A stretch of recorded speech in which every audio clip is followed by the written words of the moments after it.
Greetings. Welcome to Dr. English's Book Lovers Book Club. I'm Dr. English and I teach English.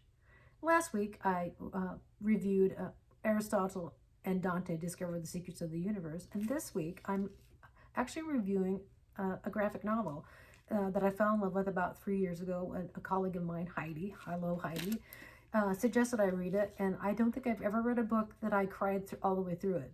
And although it's sad, it's so hopeful. But here is the book cover, When Stars Are Scattered, by Victoria Jamieson and Omar Mohamed. I think last week I said Allison. I don't know why I had Allison on my mind, but it's Victoria. But I want to show, I'm going to read a couple of panels, and because I want to show you, because it's a graphic novel, before I get to talking about it and kind of give you an introduction about Omar and his brother Hassan. So here is the picture of them in their refugee camp. They're in a refugee camp in Kenya. And I want to show you this. This is just a beautiful 2-page spread. You have this here and then here.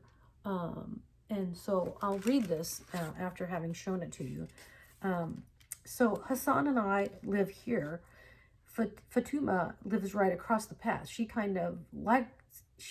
kind of like our foster mom. She watches over us to make sure we're okay. Alhamdulillah. Sorry, I'm not sure how to pronounce that. Alhamdulillah. There you are. I was starting to get worried. Come here, my heart.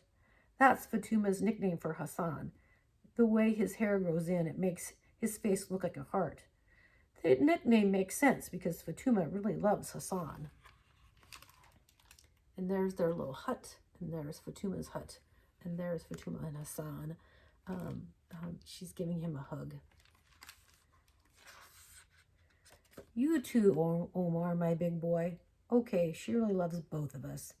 We don't have any food to eat tonight, so Hassan and I go right to bed. Hassan and I sleep in our own tent.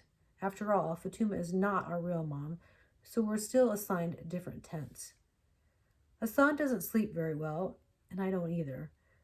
I usually tell stories about our home in Somalia to help us both fall asleep, but I still wake up with nightmares. Dad? Judging by the sounds all around us, I'm not the only one with bad dreams. Manura, no, Aman, stop. And you can see the little huts here where you're hearing these different things from other children who are here in Kenya in a refugee camp from Somalia and other places. I think in this previous one, most of them are from Somalia. So this is not a work of fiction. This is based on a true story of a person named Omar Mohamed. And I think the thing about when I had my students read this, it was very I had one particular student, I remember her very much so. This is before I actually taught this in my young adult literature class. I just made the decision I'm going to do. I had done March previously as a graphic novel. But I had one student in particular who was she's from, the Midwest, and was completely unaware of what a refugee camp actually was, or the fact that Omar and Hassan lived in a refugee camp from childhood for 15 years. And I think it was just like, when I think about our framework for cultural competence in our English education program, this book in particular really struck a chord with this person who never left rural Missouri and had no idea. And I would say, generally speaking, most people in the U.S. have no idea what a refugee camp is or what these children have survived. And I think that is one of the things that this is a book that will break your heart because a little bit of knowledge is really a valuable thing to know what Hassan and Omar have endured, and how they did it, I don't know. To me, it's just like, it's beyond comprehension in some ways. And it's just beautifully depicted about Omar's journey, and his brother too, and understanding why Hassan has some of the disabilities he has.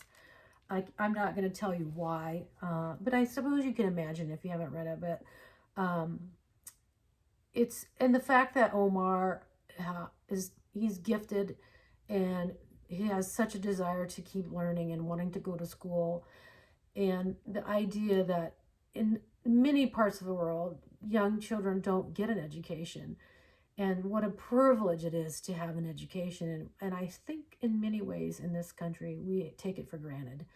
I think we take our privilege of having an education so much for granted when so many people in the world do not get an education. And so many young children want an education, and Omar is one of those people. He treasures it. It's a precious thing to him.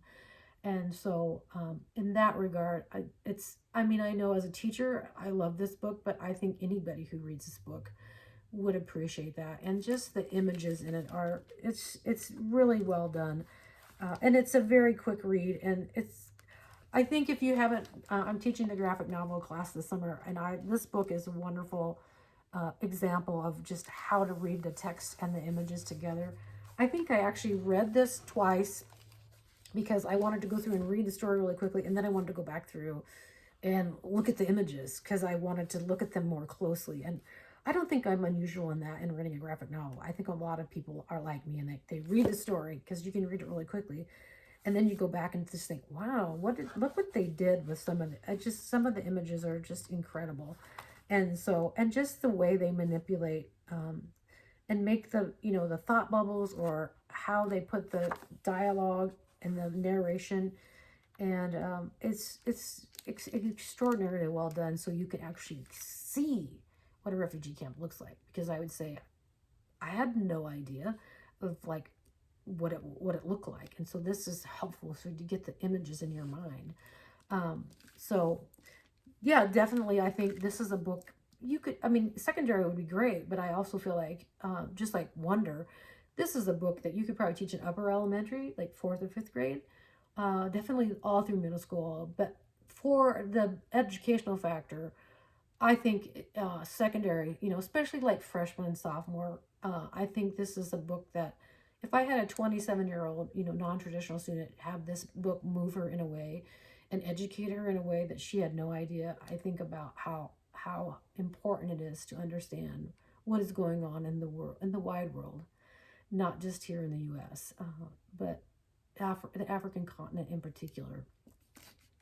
And so I'm going to read another passage, and I'll show the pictures. I feel like I'm, reading to young people in a circle when I used to teach preschool way back in the day. So, Hassan, Omar, what's going on here? Are you two fighting? It's none of your business, Miriam. It is my business if you're being mean to everyone in the block just because you're angry.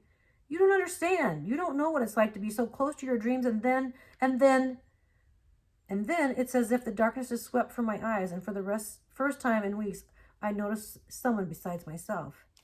Miriam, your belly, you're not the only one with dreams to leave this place, I could have gotten that scholarship to Canada, and now Nemo is leaving without me. And now, what if this baby is a girl? I know one thing for sure. She will not be forced to quit school to get married. I will see to that. The anger and the fight seem to leave all three of us at once. It's not fair, Omar. Why do some people get to leave and we're stuck here?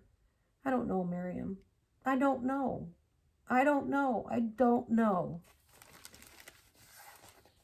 And here are the scenes here where we can see that Miriam is pregnant. And then they're sitting under the tree, all three wanting to leave the refugee camp after 15 years. So, as I was saying, I always talk each week about the conversation that my pre-service teachers have about young adult novels, or this book is probably not considered a young adult novel, but it's something that young adults should read. So this definitely can be taught. I would teach this as a classroom text. I think I would, this is a book that you could probably use in a social studies class as well, if you are teaching anything about conflicts in the world, in Somalia, ongoing wars in Somalia and Sudan, there are just like so many things that our students don't know about in the world, and I think it's a text that could be taught in for me an English class or a social studies class, to have a better understanding of cultures in other places besides ours. So you wouldn't absolutely need any kind of permission. And if you do book clubs, literature circles, novel panels, definitely this is a book that you would want to consider getting, like I said, with small groups, maybe 4 to 5, if you have 4 to 5 in a group. I just highly recommend this in every way. And then at the end of the book, it also tells you a little bit more about Omar. And I'm not going to give away any spoilers, but thank you for joining me this week. I haven't quite decided what book I'm going to review next week, but tune in next week as I prepare to do another book review of a young adult novel. Thank you for joining me. I appreciate you. Bye.